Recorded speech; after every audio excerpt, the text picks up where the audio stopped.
ইসলাম ও সম্পদ। দুনিয়ার সাফল্য এবং আখিরাতের সাফল্যের মাঝে কোনো ঠোকাঠুকি নেই। আল্লাহ সুবহানাহু ওয়া তাআলার উপর ভরসা করে মুসলিম উদ্যোক্তা তার সেরাটা চেষ্টা করে। মানুষ হিসেবে আমরা আমাদের রিজিকের জন্য আল্লাহর প্রতি নির্ভরশীল। খাবার, পোশাক ও আশ্রয়ের জন্য আমাদের বৃষ্টি ও ভূমির দিকে মুখিয়ে থাকাই লাগে। সেই আদম আলাইহিসসালাম থেকে নিয়ে শেষ পর্যন্ত প্রতিটি মানুষের ক্ষেত্রে এ কথা প্রযোজ্য।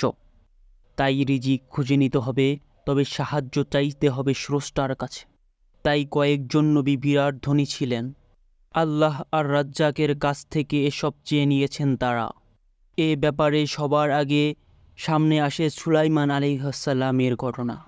বাদশাহ দাউদ আলাইহিসসালামের ছেলে সুলাইমান, সেই সাথে আবারও আল্লাহর রাসূল সাল্লাল্লাহু আলাইহি ওয়াসাল্লাম।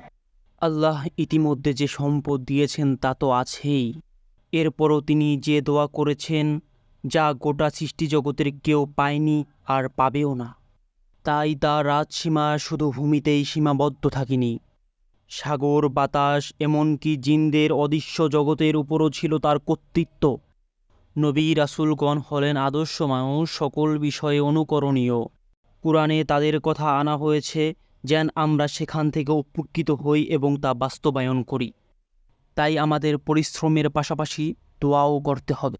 কোন সত্তার কাছে চাচ্ছেন মাথায় রাখুন, সব কিছু তার অধীনে। চাইবেন যখন বেশি করে চান বন্ধু। আল্লাহর ভান্ডার অসীম, তিনি আপনাকে অসীম পরিমাণ দিতে সক্ষম। রাষ্ট্রপতির থেকে কোনো কিছু চাওয়ার সুযোগ পাইলে কি চাইবেন? একটা ল্যাপটপ বা হাজারখানিক টাকার জন্য তাকে বিরক্ত করবেন আপনি? নাকি গুরুত্বপূর্ণ কোনো প্রকল্প অনুমোদিত করে নেবেন?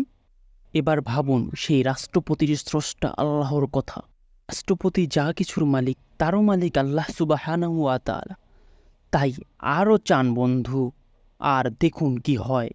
পরিশ্রম করুন আর আল্লাহর কাছে চান, ইনশাল্লাহ সাফল্য আসবেই।